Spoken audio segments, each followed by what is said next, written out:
Salatullah, salamullah.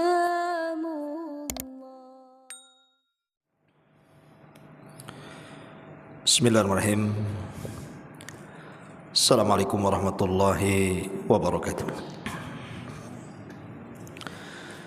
Alhamdulillah wassalatu wassalamu ala rasulillah wa ala alihi wa sahbihi wa mawalah wa la hawla wa la quwata illa billahi wa ba'du.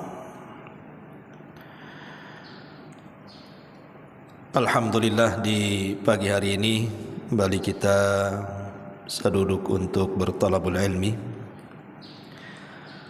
dan kita meneruskan kajian surah-surah pendek dalam juz amma. Dan pagi ini masuk pada surah Al-Qari'ah. Surah Al-Qari'ah di dalam tartib Al-Quran masuk pada surat ke-101 dengan jumlah ayat 11, jumlah kalimat 36, dan jumlah huruf 158, dan tidak ada ayat sajdah.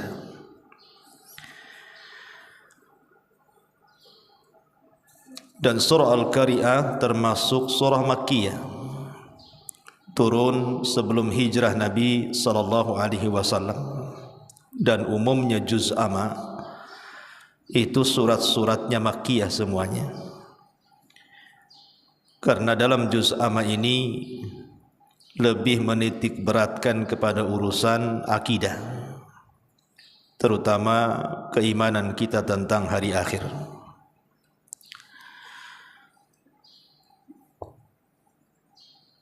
Adapun Al-Qari'ah sendiri adalah satu di antara nama-nama hari kiamat. Al-Imam Al-Ghazali di dalam kitabnya Ihya Ulumuddin,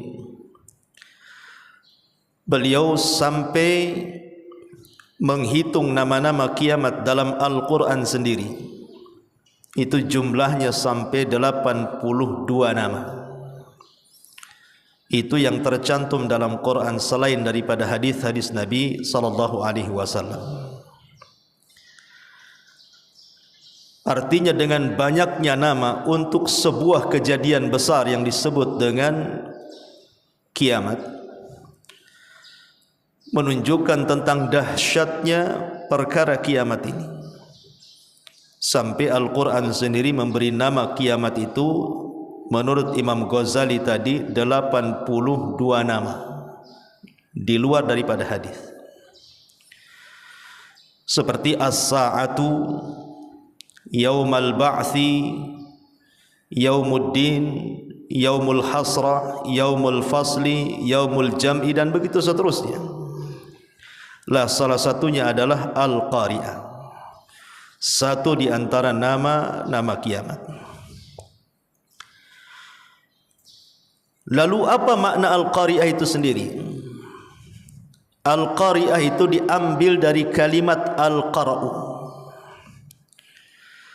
Al-Qara' itu artinya sebuah ketukan, sebuah suara yang bisa memecahkan gendang telinga. Karena yang dimaksud Al-Qari'ah adalah suara yang keluar dari terompet sangkakala Israfil. Ketika Israfil meniup sangkakala, itu keluar suara. Lah suara itu disebut Al-Qari'ah namanya. Ma'asyiral muslimin yang dimuliakan Allah Subhanahu wa taala, dalam surah Al-Qari'ah Allah sebut kalimat qari'ah itu 3 kali. Al-Qari'ah, mal qari'ah, wa ma adraka mal qari'ah. Dalam bahasa Arab, apabila ada lafaz yang terulang-ulang, salah satu faedahnya adalah li ta'kid, untuk menguatkan. Kenapa kemudian di sini Allah mengulang 3 kali kalimat Al-Qari'ah? Untuk menguatkan bahwa peristiwa kiamat itu pasti terjadi. Tentang kapan kiamatnya, wallahu a'lam. makanya Allah membahasakan wa ma adrak. Kalimat adrak beda dengan yudrik. Kalau adraka itu fi'lul madhi, kalau yudrik fi'lul mudhari. Kalimat adrak itu biasanya habarnya sudah ada. Nabi SAW diberitahu tentang habar-habarnya, itu disebut adrak. Tetapi kalau menggunakan fi'lul mudhari, yudrik, berarti Rasul tidak punya habar. Seperti Allah mengatakan wa ma yudrik annas sa'ata qa'imah. Kalimat yudrik ketika bicara soal kiamat maksudnya bicara waktu, di mana orang tidak tahu kapan waktu kiamat. Makanya seorang Arab Badui datang kepada Nabi SAW bertanya kapan kiamat. Nabi tidak menjawab karena tidak punya pengetahuan. Justru Rasul balik bertanya dan mengatakan wa ma'adadta laha. Apa yang kau siapkan? Kau bertanya dari tadi soal kiamat. Apa anda bertanya kiamat itu ingin mengetahui bagaimana bumi dihancurkan, langit digulung, bintang dijatuh-jatuhkan, atau apa maksudnya? Makanya Rasul mengatakan wa ma'adadta laha. Apa yang kau siapkan? Dalam hadis yang panjang, hadis Jibril sendiri, Rasul mengatakan mal mas'ulu anha bi'a'lama minas sa'il. Orang yang ditanya tidak lebih paham daripada orang yang bertanya. Maknanya Rasul dan Jibril sama-sama tidak tahu kapan kiamat. Tetapi habar soal kiamat itu Rasul punya pengetahuan. Ketika terjadi kiamat, apa yang terjadi dengan bumi, apa yang terjadi dengan gunung, apa yang terjadi dengan lautan, apa yang terjadi dengan bintang, apa yang terjadi dengan matahari dan bulan, langit, dan begitu seterusnya. Rasul diberitahu dalam Al-Quran itu. Makanya bahasanya wa ma adraka mal qariyah. Ma'asyiral muslimin, sebelum saya jelaskan tafsir demi tafsir secara singkat saja karena waktu juga, kita tahu bahwa bicara soal kiamat, kiamat ini adalah hari di mana semua manusia akan menyesal. Tidak orang jahatnya, tidak orang baiknya, semua akan menyesal apabila mendatangi kiamat ini. Jangankan manusia, para malaikat sendiri apabila datang hari kiamat mereka mengatakan apa? Subhanaka, maha suci engkau ya Rabb, ma'abadna haqqa ibadatik. Sungguh kami tidak benar-benar beribadah kepadamu ya Rabb dengan sebenar-benar ibadah. Ini yang ngomong malaikat. Saat terjadi kiamat mereka mengatakan seperti itu. Kalau para malaikat yang Allah Subhanahu wa taala katakan wa yaf'aluna ma yu'marun, mereka melakukan apapun yang diperintahkan, Allah mengatakan ma'abadna haqqa ibadatik, kami belum beribadah sepantas dan selayaknya kami ibadah. Bagaimana manusia? Tentu orang-orang saleh juga akan menyesal karena merasa mereka ada taksir, ada kekurangan dalam ibadah mereka, apalagi ahli maksiat. Makanya yaumul qiyamah itu disebut yaumun nadamah, hari di mana akan datang penyesalan kepada setiap manusia. Tidak orang jahatnya, tidak orang-orang baiknya, bahkan para malaikat sekalipun mereka menyesal.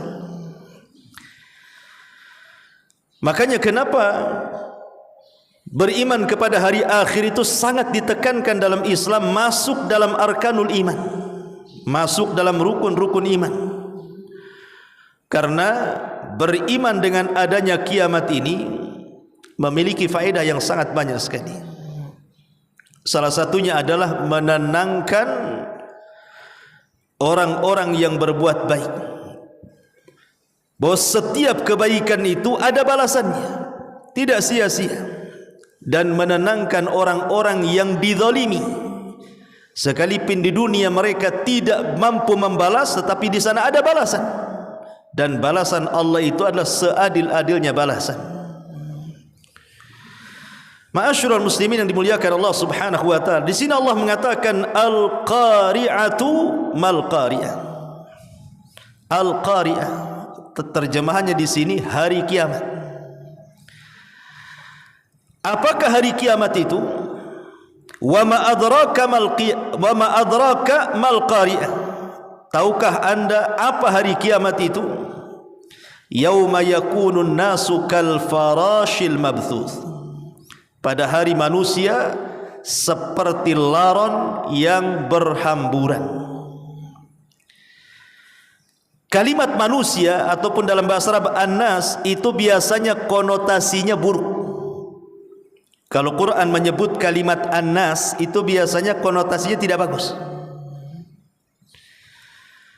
Lah ketika Allah Subhanahu wa taala menggambarkan soal kiamat kemudian menggunakan kalimat an-nasu manusia, karena yang akan merasakan hari kiamat itu hanyalah orang-orang yang buruk saja.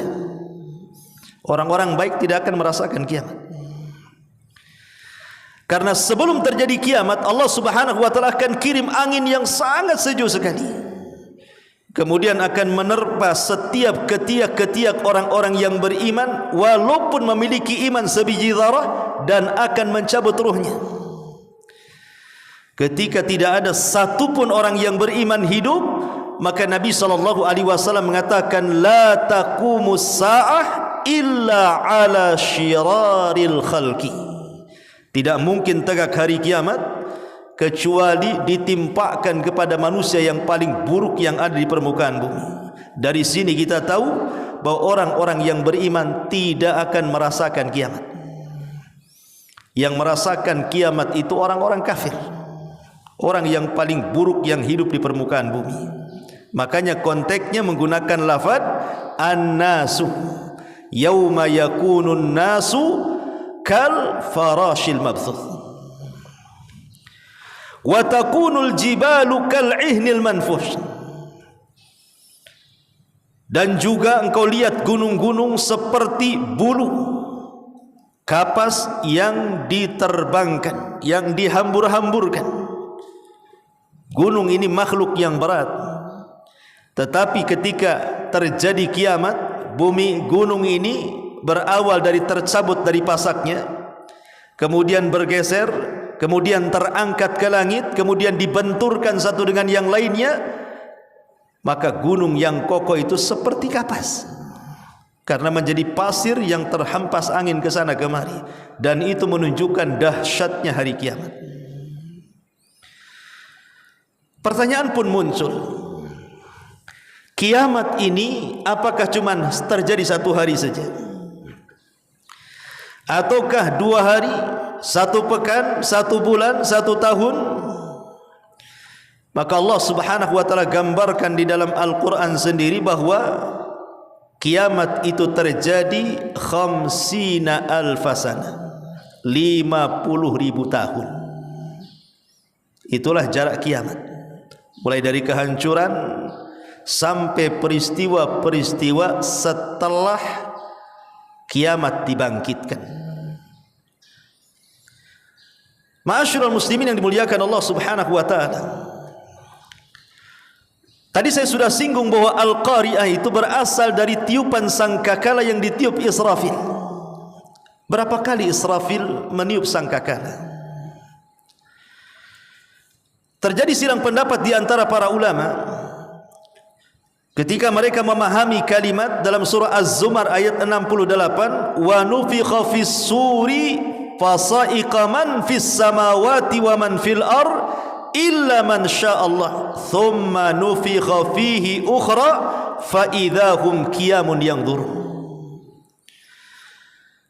Sangkakala pun ditiup sehingga matilah semua makhluk yang ada di langit dan yang ada di bumi kecuali mereka yang dikehendaki Allah.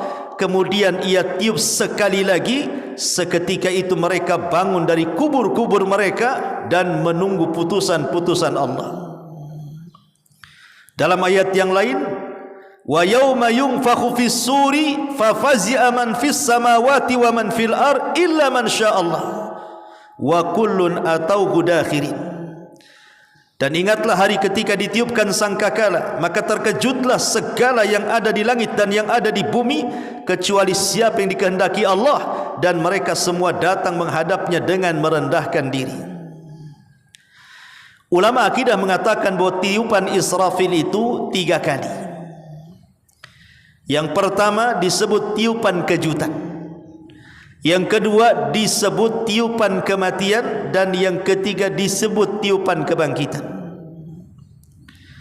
Walaupun dalam hal ini banyak ulama yang berpendapat bahwa tiupan itu cuma 2 kali, dan ini pendapat yang kuat bahwa tiupan itu cuma 2 kali berdasarkan Az-Zumar tadi. Maksudnya tiupan pertama itu adalah tiupan kejutan sekaligus kematian, dan tiupan yang kedua barulah tiupan kebangkitan. Kapan Israfil meletakkan moncong sangkakala di mulutnya? Apakah sejak Israfil kemudian diciptakan sangkakala itu sudah diletakkan di lisannya? Maka ulama mengatakan tidak. Israfil itu baru meletakkan sangkakala itu saat Nabi SAW diutus menjadi Nabi dan Rasul. Kenapa? Karena tidak ada Nabi dan Rasul setelah Nabi Muhammad SAW, dan umat yang dibawanya adalah umat terakhir, dan tidak ada umat setelahnya. Karena Nabi SAW khatamul anbiya'i wal mursalin, dan umatnya adalah akhirul umam, akhir daripada umat, dan tidak ada umat setelahnya. Disitulah Israfil mulai meletakkan moncong sangkakalanya. Sehingga suatu hari Nabi SAW tidak enak makan, tidak enak tidur, tidak ada minum, gelisah terus menerus. Sahabat pun bertanya soal kegelisahan Nabi. Maka Nabi SAW mengatakan di hadapan para sahabat, kaifa un'am wa qad iltaqama sahibu qarnin qarna. Bagaimana aku bisa nikmat hidup, kata Rasul, kalau pemilik trompet, maksudnya Israfil, sudah mulai meletakkan sangkakalanya di moncong lisannya. Dari sini kita pahami bahwa sejak diutusnya Nabi dan Rasul, disitulah mulai Israfil meletakkan sangkakalanya, terus wajahnya menatap ke arasy menunggu izin dari Allah Subhanahu wa taala. Tiup, maka dia pun akan meniupnya. Dan apabila itu terjadi, al-qari'atu mal qari'ah. Di sini jawabannya. Maka akan keluar suara dari moncong trompet Israfil atau sangkakala Israfil, dan suara itu mempengaruhi alam semesta. Suara itu mempengaruhi gunung-gunung, mempengaruhi bumi, mempengaruhi bintang-bintang, mempengaruhi langit, bahkan mempengaruhi manusia, jin, bahkan para malaikat sekalipun. Semua terpengaruh dengan suara ini. Bahkan dampak daripada suara trompetnya Israfil ini menghancurkan alam semesta. Ketika bumi terkena suara trompet Israfil, apa yang terjadi? Idza zulzilatil ardu zilzalaha. Maka bumi akan digoncangkan sekali goncangan. Lihat bagaimana Allah idhafahkan kalimat zilzal kepada gunung. Zilzalaha. Allah tidak katakan idza zulzilatil ardu zilzalan, tetapi Allah idhafahkan dengan bumi, dan Allah katakan zilzalaha. Maknanya goncangan bumi itu bukan di satu tempat, di tempat yang lain, tidak, tapi satu bumi tergoncang dengan suara trompet itu. Dan apabila suara itu mengenai lautan, apa yang terjadi? Wa idzal biharu fujirat. Maka lautan akan dinyalakan. Dan apabila terjadi kepada bintang, wa idzan nujumun tatharat, maka bintang jatuh kemudian ditabrakan satu dengan yang lainnya. Dan apabila suara terkena langit, apa yang terjadi? Yauma natwis sama, ketika kami gulung langit seperti menggulung kertas, kata Allah. Dan begitu seterusnya. Manusia akan mati, jin akan mati, malaikat akan mati, menunjukkan dahsyatnya al-qari'ah apabila terkena alam semesta ini. Makanya di sini Allah Subhanahu wa taala sebut kalimat qari'ah 3 kali, karena dahsyatnya suara trompet yang keluar dari moncong sangkakala Israfil itu. Al-qari'atu mal qari'ah. Wa ma adraka mal qari'ah yauma yakunu an-nasu kal farashil mabthuth wa takunul jibalu kal ihnil manfush. Di sini Allah buat dua gambaran. Gambaran yang pertama adalah gambaran tiupan yang pertama, wa takunul jibalu kal ihnil manfush. Bagaimana gunung itu diterbangkan seperti kapas dan tidak ada beban berat sama sekali. Kemudian yang kedua, gambaran setelah ditiup sangkakala yang kedua, yauma yakunun nasu kal farashil mabthuth. Manusia dibangkitkan seperti laron yang berhamburan. Allah Subhanahu wa taala membahasakan manusia saat dibangkitkan dengan dua binatang. Pertama farash, laron, yang kedua al-jarad. Jarad itu belalang. Tentu ketika Allah membahasakan dengan dua binatang kal jaradil muntashir, seperti belalang yang terbang, dengan al-farash seperti laron yang berhamburan, tentu ada makna yang berbeda. Kapan manusia seperti laron, kapan manusia seperti belalang? Ulama mengatakan saat manusia dibangkitkan pertama kali, ketika Allah Subhanahu wa taala membahasakan yauma yakunun nas, tadi saya sudah katakan apabila disebut kalimat nas berarti konotasinya buruk. Jadi yang seperti belalang itu adalah orang-orang kafir saja. Orang-orang yang beriman tidak seperti belalang. Apa maknanya?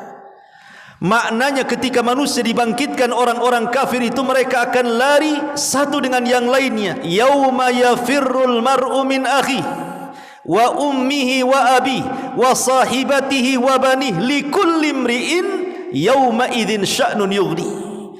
Orang lari dari saudaranya, lari dari ibu bapanya, lari dari anak dan pasangannya, masing-masing sibuk mengurus dirinya. Yang dari barat ke timur, yang dari timur ke barat, ke utara, ke selatan, saling menerjang satu dengan yang lainnya. Itulah laron.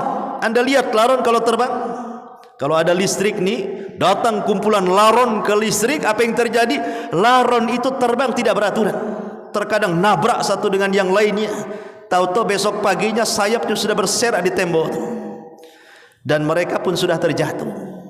Artinya terbang tanpa beraturan karena kebingungan. Sampai kapan itu? Sampai ada suara, yang suara itu memerintahkan untuk mengumpulkan manusia di satu titik yang disebut dengan mahsyar.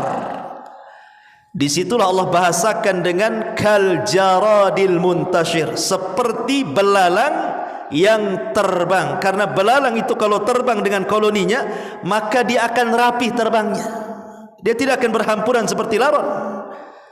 Jadi kalau belalang terbang dengan koloninya itu, dia akan menuju satu titik, dia rapih dia. Karena ketika itu sudah ada panggilan, manusia sudah tidak ke sana kemari lagi, bahkan mereka sudah menuju satu titik. Makanya Allah bahasakan dengan kal jaradil muntashir. Tapi dalam surah Al-Qari'ah ini Allah Subhanahu wa taala membahasakan dengan farash karena ini di awal kebangkitan dan hanya berlaku kepada orang-orang kafir, tidak kepada orang-orang yang beriman. Karena orang-orang yang beriman Allah katakan walladzina amanu wattaba'athum dzurriyyatuhum biimanin alhaqna bihim dzurriyyatahum. Orang-orang yang beriman kemudian keimanan ditularkan kepada keluarganya, maka mereka akan dikumpulkan dengan keluarga besar orang yang beriman, sehingga mereka tidak lari ke sana kemari. Jadi ketika orang-orang kafir dibangkitkan, mereka pun mencela diri mereka dan mengatakan ya wailana man ba'athana mim marqadina. Duhai celaka siapa yang membangunkan tidur-tidur kami ini, sehingga mereka lari ke sana kemari. Tapi orang-orang yang beriman mereka tidak ke sana kemari, mereka terdiam dari tempat kebangkitannya dan mengatakan hadza ma wa'adana ar-rahman wa sadaqal mursalun. Inilah janji Ar-Rahman dan benarlah ucapan para rasul. Ma'asyiral muslimin yang dimuliakan Allah Subhanahu wa taala. Kondisi manusia saat dibangkitkan itu berbagai macam kondisi, ikhwan. Ada manusia yang saat dibangkitkan dia sedang membaca Al-Quran. Ada orang yang saat dibangkitkan dia sedang sholat. Ada orang yang saat dibangkitkan dia sedang berzikir dan bertasbih. Ada orang yang saat dibangkitkan dia sedang beribadah kepada Allah Azza wa Jalla. tapi di lain sisi ada yang dibangkitkan dia sedang menyanyi. Ada yang dibangkitkan dia sedang menyakiti dirinya seperti orang-orang yang membunuh dirinya. Kata Nabi SAW, siapa yang membunuh dirinya dengan racun, maka pada hari kiamat dia dibangkitkan sedang minum racun. Siapa yang bunuh diri dengan ditusukkan pisau di perutnya, pada hari kiamat dibangkitkan dengan cara yang sama seperti itu. Bahkan ada dibangkitkan tidak berbentuk manusia normal, dia menjadi kecil. Sebagaimana Nabi SAW ketika menggambarkan orang-orang yang sombong, Rasul mengatakan, yuhsyarunal mutakabbiruna yaumal qiyamah ka'amthali dzar. Orang-orang yang sombong di dunia saat dibangkitkan badannya kecil seperti semut. Yang lain besar, dia kecil sendiri. Al jaza min jinsil amal. Dia merasa besar di dunia, Allah kecilkan di akhirat saat dibangkitkan. Ada juga yang saat dibangkitkan di wajahnya tidak ada daging sama sekali. Mereka lah para peminta-minta. Sebagaimana Rasul mengatakan, ma yazalur rajulu yas'alun nas hatta ya'ti yaumal qiyamah laisa fi wajhihi muz'atu lahmin. Seseorang yang selalu meminta-minta di dunia, maka pada hari kiamat akan dibangkitkan tidak ada sekerat daging di wajahnya. Bahkan ada orang yang dibangkitkan jalannya miring jalannya. Antum kalau jalan miring gimana rasanya? Itu orang poligami yang enggak adil. Miring-miring jalannya. Bayangkan coba, dibangkitkan seperti itu. Bahkan ada yang dibangkitkan di lehernya itu ada 7 lapis bumi. Di lehernya itu dikalungkan 7 lapis bumi. Siapa mereka? Mereka adalah orang yang man akhadha shibran minal ardi, orang yang mengambil sejengkal tanah orang, tuwiqa lahu yaumal qiyamah 70 aradin, dikalungkan padanya 7 lapis bumi. Bayangkan, di lehernya membawa 7 lapis bumi yang diambilnya di dunia. Itu 1 jengkal, gimana 1 kapling, gimana pula 1 hektar. Dia ngambil tanah orang 1 hektar kali 7 lapis bumi ke bawah. Gimana dia bawa tuh? Sementara mereka harus berjalan ke tempat pemanggilan loh. Coba bayangkan, ada yang dibangkitkan saat berjalan ke tempat panggilan itu justru berjalan dengan wajahnya, kakinya di atas. Sehingga orang-orang kafir jahiliyah mengatakan, mana ada orang berjalan dengan wajahnya, berjalan itu dengan kakinya. Kata Rasulullah, Allah yang mampu memperjalankan kalian dengan kaki, Allah juga mampu memperjalankan kalian dengan wajah kalian. Macam-macam orang yang dibangkitkan pada hari kiamat itu. Bahkan ada orang-orang yang sama sekali tidak diajak bicara Allah, sama sekali tidak diajak bicara oleh Allah, sama sekali tidak dipandang oleh Allah, disiapkan azab yang pedih bagi mereka. Dan mereka adalah syaikhun zanin, orang tua yang berzina. Kemudian orang miskin yang sombong dan pemimpin yang dusta. Jadi ada orang-orang itu dibangkitkan dengan berbagai macam cara gitu. Naudzubillah. Ma'asyiral muslimin yang dimuliakan Allah Subhanahu wa taala. Dan ingat kehususan manusia saat dibangkitkan itu. Pertama, mereka dibangkitkan tidak berpakaian. Tidak pakai sandal, tidak berpakaian, tidak membawa harta di badan, dan tidak kembali di khitan. Yuhsyaruna yaumal qiyamah khufatan uratan ghurlan buhman, kata Rasul. Dibangkitkan tidak di khitan, tidak pakai sandal, kemudian tidak membawa harta di badan, dan tidak sama sekali ada alas kaki yang menjadi tempat dia berpijak di bumi mahsyar itu. Yang kedua, mereka dibangkitkan dengan tertunduk. Sebagaimana Allah mengatakan, wa'anatil wujuh lil hayyil qayyum wa qad khaba man hamala zulma. Sebuah wajah-wajah tertunduk di hadapan Allah yang maha hidup lagi maha mengurus. Sungguh rugi orang-orang yang zalim. Bahkan mereka tidak ada yang bicara. Hadza yaumul la yantiqun. Ini hari kalian tidak bisa bicara, karena yang bicara nanti adalah saksi-saksi. Kemudian dilupakan keluarganya. Sampai Allah mengatakan, ya ayuhan nasu taqu rabbakum wahsyaw yawma la yazzi walidun an waladihi wala mauludun huwa jazin an walidihi syai'ah. Wahai manusia, bertakwalah kepada Tuhanmu dan takutlah akan hari ketika seorang bapa tidak membela anaknya, seorang anak tidak pula membela bapaknya sedikit pun. Mereka berjalan masing-masing. Lalu apa gunanya nasab? Fala ansaba yauma idzin. Tidak ada nasab pada hari itu. Bahkan mereka harus berlutut. Wa tara kullu ummatin jathiyah. Pada hari itu engkau melihat setiap umat berlutut. Ma'asyiral muslimin yang dimuliakan Allah Subhanahu wa taala. Allah katakan di sini, wa takunul jibalu kal'ihnil manfush. Dan kau lihat gunung-gunung seperti kapas yang berhamburan di bawah angin.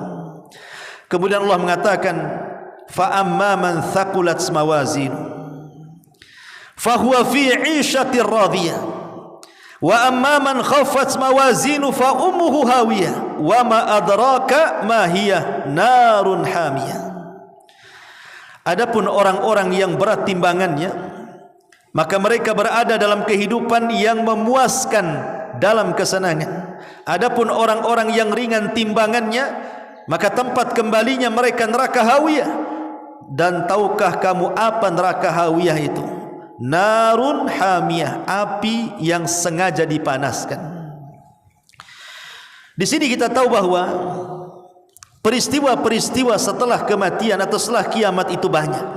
Salah satunya adalah mawazin, adanya timbangan. Tetapi sebelum ada timbangan itu kan ada yang disebut dengan hisab. Manusia akan dihisab. Kata para ulama, ada 5 orang saat dihisab. Ada 5 orang saat dihisab. Yang pertama orang-orang musyrik. Jadi orang-orang musyrik Allah Subhanahu wa taala katakan di dalam Al-Qur'anul Karim, wa yauma nahsyuruhum jami'an thumma naqulu lil ladzina asyraku makanakum antum wa syurakaukum. Dan pada hari ketika kami mengumpulkan mereka semuanya, kemudian kami berkata kepada orang-orang yang mempersekutukan Allah itu, tetaplah kamu dan sekutu-sekutumu di tempatmu. Jadi kelompok yang pertama orang-orang musyrik. Mereka akan digolongkan dengan sesembahannya. Yang menyembah sapi, ambil dengan sapinya. Yang menyembah ular sendok sana, kumpul dengan ular sendoknya. Yang menyembah gajah dengan gajahnya, yang menyembah gunung dengan gunungnya, yang menyembah Lata, Uzza, Manat, Saif, Naila dan yang lainnya, maka mereka akan bergerombol dengan sesembahannya. Dan Allah mengatakan, wasiqal ladzina kafaru ila jahannam zumara. Langsung dimasukkan ke dalam jahannam bergerombol-gerombol. Kemudian yang kedua, orang-orang kafir. Orang-orang kafir dari kalangan ahlul kitab. Maka mereka akan dipanggil oleh Allah Subhanahu wa taala. Kemudian diingatkan nikmat-nikmatnya sebagaimana hadis yang dikeluarkan oleh Imam Ibn Hibban dari hadis Abi Hurairah radhiyallahu anhu. Allah Subhanahu wa taala akan memanggil mereka dan mengatakan, Alam usayyiduka, bukankah aku sudah memberikan kepemimpinan kepadamu? Alam uzawwijuka, bukankah aku sudah menikahkan kamu? Alam ukrimuka, bukankah sudah aku muliakan kamu? Alam usakhiru lakal khayla wal ibil, bukankah sudah kutundukkan binatang ternak kepadamu? Alam akhluquka, bukankah aku sudah menciptakan dirimu? Alam aj'aluka sami'an basira, bukankah aku jadikan kau bisa mendengar dan melihat? Dan ditanya soal kenikmatan-kenikmatan itu. Maka orang-orang kafir mengatakan, bala ya Rabb, tentu wahai Rabb. Tapi Allah Subhanahu wa taala mengatakan, engkau dulu melupakan aku. Al-yauma, pada hari ini, nansa, kami akan melupakan kamu, kama nasaitani, sebagaimana engkau dulu melupakan aku. Maka orang-orang kafir yang diberikan bergelimang nikmat di dunia, Allah akan lupakan pada hari kiamat. Kemudian yang ketiga, orang-orang munafik. Pertanyaannya sama dengan kenikmatan-kenikmatan yang banyak yang Allah berikan kepada mereka. Kemudian mereka mengatakan, aku solat untukmu, aku zakat untukmu, aku ibadah untukmu, dan bla bla bla macam-macam. Tapi Allah mengatakan, kadzabtum, dusta kalian. Orang-orang munafik hanya menampakkan keislaman tetapi menyembunyikan kekafiran. Kemudian orang yang keempat, orang-orang yang mereka beriman tapi mereka selalu berbuat zalim di dunia. Mereka mengambil harta orang, mereka mencaci maki orang, mereka membunuh orang, mereka zalim pokoknya. Mereka lah orang-orang yang bangkrut pada hari kiamat yang disebut dengan muflis. Orang-orang yang muflis, orang-orang yang membawa pahala di satu sisi, dosa di sisi yang lain. Mereka orang-orang bangkrut. Dan yang terakhir orang-orang yang beriman. Orang-orang yang beriman juga akan ditanya oleh Allah Subhanahu wa taala soal kenikmatan-kenikmatan. Tetapi dosa-dosa mereka Allah katakan qad satartuha 'alaika fid dunya wa ana aghfiruha laka fil akhirah. Sudah kututupi aibmu di dunia wahai orang-orang yang beriman, sekarang ku ampuni dosamu. Makanya dari sini pembagian hisab itu ada orang yang masuk surga tanpa hisab dan azab, seperti 70.000 orang yang masuk surga tanpa hisab dan azab. Mereka orang yang tidak minta diruqyah, tidak minta dikai, mereka orang yang tidak tatayud dan orang yang bertawakal kepada Allah Azza wa Jalla.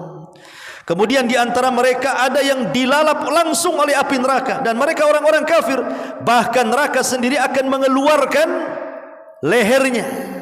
Sebagaimana Rasul mengatakan takhruju unukum minan nar yaumal qiyamah laha ainan tubsiran wa udhunan tasma'an wa lisan yantiq yaqulu inni wukiltu bi thalathin bi kulli jabbarin anid wa bi kulli man da'a ma Allah ilahan akhar wal bil musawwirin. Pada hari kiamat punuk neraka akan keluar.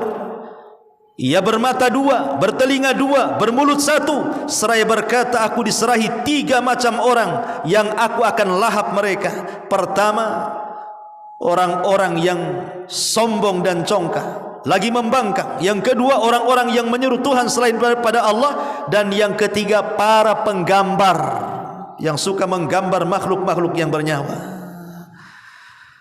Dan di antara mereka ada yang dimudahkan hisabnya, tapi ada juga yang dipersulit hisabnya.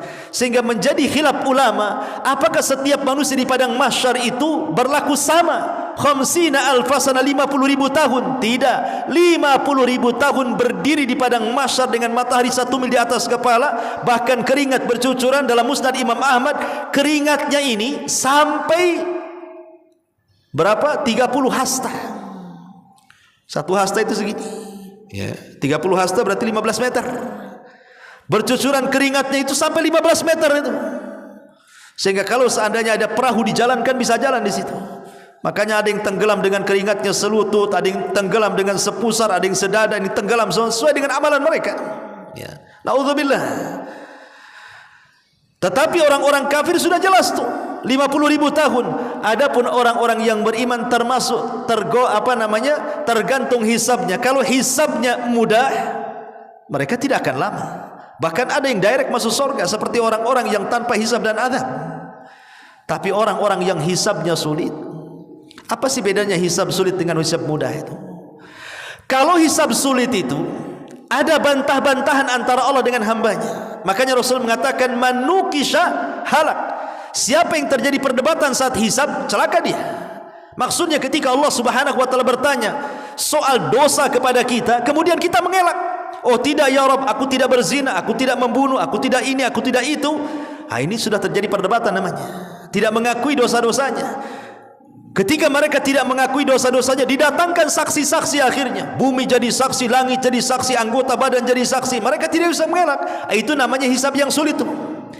Tapi kalau hisab yang mudah, semua diakuinya. Kau berzina, iya. Kau membunuh, iya. Kau bergibah, iya. Kau mencaci, iya. Enggak ada yang diingkari dia. Maka Allah Subhanahu wa taala mengatakan satartuka fid dunya wa aghfir laka fil akhirah. Kututupi aibmu di dunia, sekarang ku ampuni kamu di akhirat. Itu hisab mudah namanya. Ya. Ma'asyiral muslimin yang dimuliakan, lah baru setelah proses-proses itu masuklah pada ayat soal timbangan. Jadi ada orang yang berat timbangannya, dan ingat, timbangan di akhirat dengan di dunia berbeda. Kalau timbangan di dunia ini ada 2 neraca, diletakkan satu barang, pasti yang berat itu ke bawah, yang ringan ke atas. Tapi di akhirat terbalik. Justru yang berat ke atas, yang ringan itu ke bawah. Kenapa? Karena sorga itu darajat dan neraka itu darakat. Sorga itu semakin tinggi makin indah dia. Neraka itu makin dalam makin buruk kondisinya kan itu. Makanya bahasa hadis ketika Nabi SAW bicara soal hadis bitaqah, kalimat la ilaha illallah, apa bahasa Rasul? Tasat bihinna la ilaha illallah. Melesatlah kalimat la ilaha illallah ke atas, menunjukkan berat timbangan di akhirat itu ke atas, dan di situ menentukan tinggi dan tingkatan sorga kita pada hari kiamat. Tapi kalau di dunia makin berat makin ke bawah kan itu. Ma'asyiral muslimin yang dimuliakan Allah Azza wa Jalla. Kemudian Allah Subhanahu wa taala mengatakan, barang siapa yang berat timbangannya maka dia diberikan kehidupan yang senang, tapi siapa yang ringan timbangannya, ancaman neraka hawiyah. Ancaman neraka hawiyah kepada mereka. Aisyah radhiyallahu anha suatu ketika pernah duduk dan kepala Rasul berada di pahanya. Dan kebiasaan Aisyah radhiyallahu anha itu, dia tidak tidur sampai Rasul tidur. Sampaikan kepada istri antum, Aisyah itu tidak akan pernah tidur sampai Rasul tidur. Kalau istri antum terbalik, ambil bantal, tidur bang, aku tidur. Jadi Aisyah radhiyallahu anha itu kebiasaannya meletakkan kepala Rasul di pahanya. Kalau sudah tidur baru dipindah. Jadi suatu malam giliran beliau. Jadi Nabi SAW sudah pulas tidur di paha Aisyah radhiyallahu anha. Dipandangnya lah wajah Nabi oleh Aisyah radhiyallahu anha.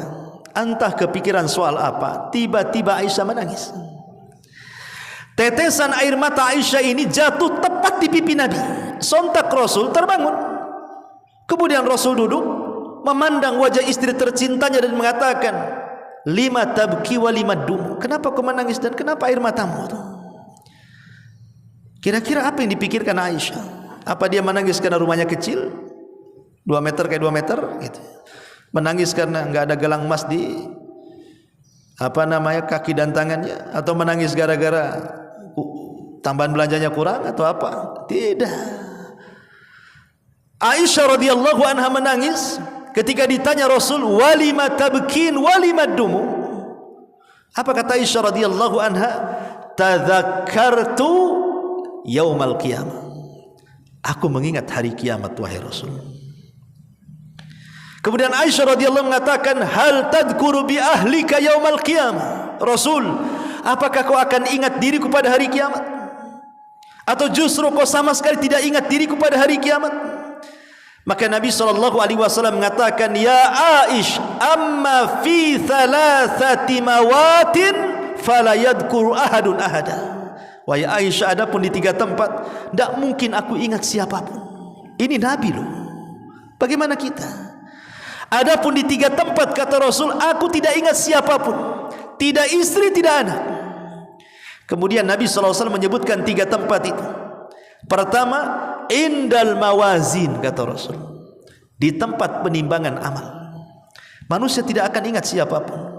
Dia hanya ingat soal apakah timbangannya berat atau ringan. Yang kedua, inda tatayyiru suhuf, ketika suhuf diterbang-terbangkan. Manusia tidak akan ingat siapapun sampai yang diingat apakah dia bisa mengambil dengan tangan kanannya ataukah dengan tangan kirinya. Kemudian yang ketiga, indas sirat, saat meniti titian siratal mustaqim, tidak akan ingat siapapun. Yang ingat apakah dia akan mampu melewati titian itu ataukah justru masuk ke dalam jahannam, naudzubillah. Salah satunya Aisyah radhiyallahu anha dihabarkan oleh Nabi SAW, indal mawazin, di tempat penimbangan amal, sampai orang itu memastikan bahwa timbangannya berat dan tidak ringan. Sebab kalau ringan Allah katakan, wama fa ummuhu hawiyah, dia terancam dengan neraka hawiyah. Wama adraka ma hiya narun hamiyah, dan tahukah kamu apakah neraka hawiyah itu? Itulah neraka yang sengaja dipanaskan, dan panasnya api neraka itu dibandingkan dengan panas api dunia itu hanya 1 bagian dari 70 bagian panasnya api neraka. Jadi dunia ini kalau ada api yang bisa membakar, padahal seandainya api dunia ini untuk membakar 1 dunia sudah cukup tuh. Tapi itu hanya 1 bagian dari 70 bagian panasnya neraka jahanam. Makanya para ulama salaf, ikhwan, apabila memikirkan tentang kiamat itu, Segala sesuatu yang di alam semesta ini sebenarnya mengingatkan kita tentang kiamat yang ada di alam semesta ini. Kalau kita perhatikan dengan cermat, sebenarnya mengingatkan semua akan terjadi kehancuran alam semesta. Apabila kita melihat ke atas, melihat bulan ataupun matahari, kita diingatkan dengan kiamat sebenarnya. Lihat apabila Nabi SAW melarang kita tidak boleh solat duhur ketika matahari di atas kepala. Apa kata Rasul? Abridu, dinginkan, biarkan dia tergelincir ke arah barat dulu. Kenapa? Karena panasnya matahari di tengah kepala termasuk faihi jahannam. Itu hembusan panasnya jahannam yang sampai di bumi. Matahari mengingatkan terjadi gerhana. Karena di antara tanda-tanda kiamat besar itu adalah khasfun bil masyriq wa khasfun bil masyriq wa khasfun bi jaziratil Arab. Kalimat khasfun kalau ngarah ke bumi gempa artinya, tapi kalau ngarah ke langit itu artinya gerhana. Makanya ada istilah solat khusuf. Ya, kalau bulan khusuf, kalau matahari kusuf. Artinya diingatkan tentang kiamat, ya kan? Termasuk bumi yang kita pijak ini, ikhwan. Diingatkan tentang kiamat. Karena bumi ini isinya apa? Isinya api bumi ini. Ketika batu membentur batu yang lain, keluar percikan api. Lihat gunung meletus, keluar lahar api. Gas-gas yang ada di lautan itu dari dasar bumi semua api. Jadi sebenarnya kita dikelilingi api nih. Kalau kita memperhatikan kondisi bumi saja, artinya kita diingatkan dengan terjadinya kiamat, termasuk kegelapan di tengah malam. Makanya para ulama salaf, mereka paling takut kalau datang kegelapan. Karena mereka diingatkan kelak pada hari kiamat akan terjadi kegelapan yang luar biasa. Makanya mereka senantiasa tatajafa junubuhum anil madaji yad'una rabbahum khaufan. Takut mereka, sehingga lambung-lambung mereka jauh dari ranjang mereka karena mereka tahajud. Termasuk binatang-binatang apabila datang di hari Jumat, kata para ulama, mereka akan secara insting mereka ketika mendekati waktu subuh, binatang-binatang itu yatarakab, memperhatikan apakah ada subuh atau tidak. Kalau tidak ada subuh, kiamat. Kalau masih ada subuh, berarti tidak kiamat. Maka binatang akan senang setiap hari Jumat, karena Rasul hanya menjelaskan tentang harinya, tapi tidak menjelaskan tanggal, bulan dan tahunnya, bahwa kiamat itu terjadi di hari Jumat. Sebagaimana penciptaan langit dan bumi dimulai dari hari Ahad, Senin, Selasa, Rabu, Kamis, Jumat 6 hari. Rampungnya ciptaan langit dan bumi itu di hari Jumat. Dan di hari Jumat ini pula Allah akan hancurkan semuanya, baik langitnya ataupun buminya. Subhanakallahumma bihamdika asyhadu an la ilaha illa anta astaghfiruka wa atubu ilaik. Allahu ta'ala. Assalamualaikum warahmatullahi wabarakatuh.